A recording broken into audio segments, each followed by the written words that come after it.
Of all the tragedies of war, none are greater than those that involve children.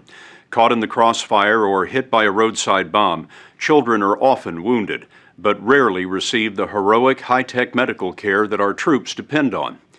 Recently, we heard about a woman in Staten Island, New York, who has devoted herself to wounded children. Elissa Montanti has little money and no training in humanitarian relief, but against the odds, she has changed the fortunes of more than 100 crippled children, one child at a time. We wanted to see how she does it. So for 4 months, we followed Elissa Montanti on a journey with one child, a 9-year-old from Iraq, a boy named Whad. This is Whad last April when he arrived in America with his mother, Wafa. Elissa Montanti brought them here after an American soldier told her Whad's story. He was walking with his friends and they were kicking a bottle. I think the first child kicked the bottle and then maybe the second, and then he kicked it and it exploded. It was a bomb. It was a bomb. The blast shattered his face, tore out his eye, and took away his right arm and left leg. Whad would receive treatment for all of those wounds from a network of volunteers and charities that Elissa Montanti has recruited one by one over the last 15 years. Whad's first stop was at the Shriners Hospital in Philadelphia. Shriners has 22 hospitals that provide free care to burned and crippled children. Oh, you are so strong. Very good. Whad pushed through physical therapy to strengthen his muscles. You're going to be Superman. But slowed down long enough Wow, he really gets around well.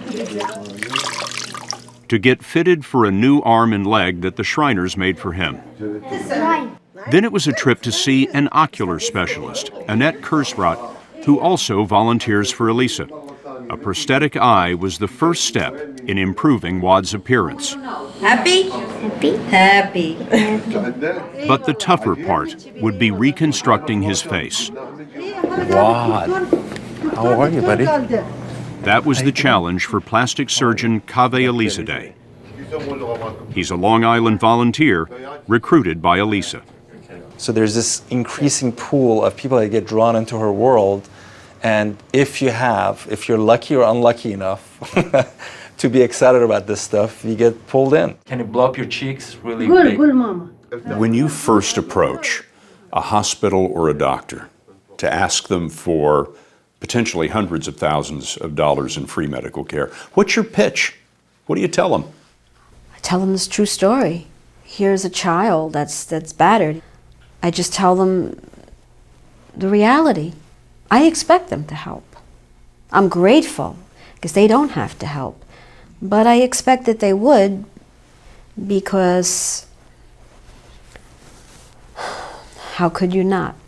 And you get to feed the After the elephants. earthquake in Haiti, she went to the island and brought back 3 girls who lost limbs. Elissa's work with crippled children began back in 1996 when a friend asked her to raise money to buy school supplies for kids in war-torn Bosnia. That led to a meeting with the Bosnian ambassador to the UN. And he said to me, you know, quite frankly, we have much stronger needs right now than pencil cases. He reached in his drawer and he handed me this letter that this boy had written to him asking for help, 2 new arms and a leg. And I saw his picture, and that's really when my whole life started to change. She brought that boy to the U.S. for treatment. Kenan Malkic, now 28, helps Elissa run her tiny charity with a mighty name. She calls it the Global Medical Relief Fund. Global medical relief sounds really big. It's big in the sense that we reach out to the world, but it's small in that it's really me. Maybe you should call it One Little Lady in Staten Island. She runs Global Medical Relief out of her home, a 57-year-old single woman with a computer and a phone. My office is my former walk-in closet, and I added a window, and it works, and I speak to the world right out of my walk-in closet. The 112 children that you've helped so far come from where? Bosnia, El Salvador, Liberia, Niger, Sierra Leone, Iraq, China, Indonesia, Pakistan, Haiti. Did I say Nepal? How do you keep it running? On a prayer. She simply begs and borrows from doctors and hospitals, whatever it takes. She's traveled to the Middle East, arranging passports, cutting red tape, and getting wounded children out one at a time. Word spread among soldiers in Iraq that an American charity called Global Medical Relief is a lifeline. We are working in Mosul. Now, she gets a dozen emails a month from the war zone, most of which start with "Dear Sir." There's so many. How do these letters end? Please help. It was an email like that that started Whad on his journey with Elissa Montanti. And 7 weeks after he arrived, Whad was scheduled for his first surgery to repair his face. He walked into the hospital thanks to his new prosthetic leg. When you first met Miss Elissa, do you remember what she told you that she would do for you? He said they will help me to make surgery and fix my arm and leg. And make you whole again. ويقول لك يعني تصير حلو يعني بعد ترجع طبيعي. Dr. Elisade's goal is to minimize the scar that runs from Whad's scalp down to his chin. The surgery was done at North Shore University Hospital, which donated its facilities. I love you, Whad. My plan today is to go ahead and expand the skin surrounding the scar, putting a sophisticated tissue balloon underneath the skin where the skin slowly stretches over time. That sophisticated tissue balloon implanted under his cheek will be inflated gradually over the course of weeks. So over time, you're going to stretch his skin out, essentially creating new skin. That's right. And then you're going to cut the scars out and move the new skin together. I hope so. That's the plan. What's the best you can hope for? My goal with Whad is that the defects that he has will not be noticeable when he becomes a young man. And you have a great deal of confidence in that. I do. But Whad's appearance would have to become much worse before he had a chance to get better. During his time here, Elissa arranged for Whad to live alongside the 3 Haitian girls in temporary housing, a Jesuit retreat on Staten Island. Together, they formed a family. Kids who didn't speak the same language, helping each other through a painful experience. What is coming around the bend? Even with all the free care, Elissa spends about $50,000 a year on plane tickets and expenses. She raises it from donors, including Richmond County Savings, a Staten Island bank, but sometimes it's tough going. How often do you run into people who say, look, those kids are from overseas, and we'd rather donate our money to kids here in the United States? Often. It's a big problem for you? I've gotten hate mail. You know, hate mail? Yeah. You know, how can you help children from Iraq when they're going to grow and just hate the United States? You should help the children here. And to those people, you would say what? I say we don't have landmines in this country, thank God. And these children are innocent. Nearly 3 months into Whad's treatment, the kids went to an amusement park.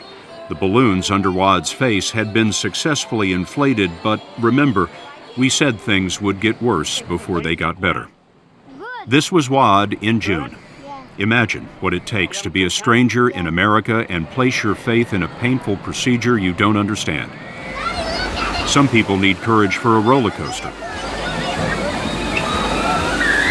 Whad sat right up front to see what it's like to be a kid again. Do you want to just bring him to the room straight? Give us a few minutes. 2 days later came his final surgery. Whad, no pain. No pain.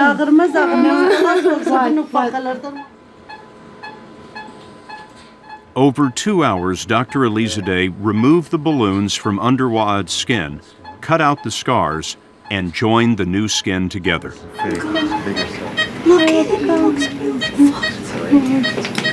Plastic surgery requires months of healing, and in recovery, Whad had a long way to go. There you go. Now you can look at Mommy. But for the first time, his mother began to recognize the face she hadn't seen in more than 2 years. Happy, be happy, okay?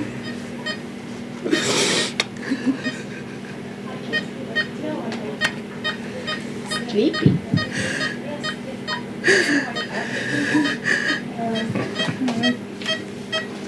Thank you so much. My pleasure. Thank you. I'm curious why you do this. I do this probably for the most selfish reason, which is that it feels good. What do you think? Well, my charity is very personal. It becomes a global family. All these children, I say my children so often because I feel that they are. I love all of them. It's more than just an organization that is giving a child a leg or fixing his face. These children go back as little ambassadors, and they tell their town, their village, who say how wonderful the American people are. In early August, Whad had one more checkup with Dr. Elisa Day. Look at this face. He looks so much better. Aren't you handsome? Whad, you look so good. His scars will continue to fade over time, but this isn't the end of Whad's treatment. The plan is for him to come back from time to time for touch-ups as he grows older. He's got a smile back. He's got a smile. And I think he understands more English than he used to understand. Yeah. Yeah. There you understand a lot of it. 4 months after they arrived in America, Whad and his mother headed home to Iraq. Hard to say goodbye? Very hard. I cry all the time. You must worry that you won't see him again. I do, because it's always that worry, what if? You know, what if something happens while they're in Iraq? What if I can't do this anymore? A few weeks later, we checked in on Whad back in his neighborhood in Iraq. That's him in the red shirt.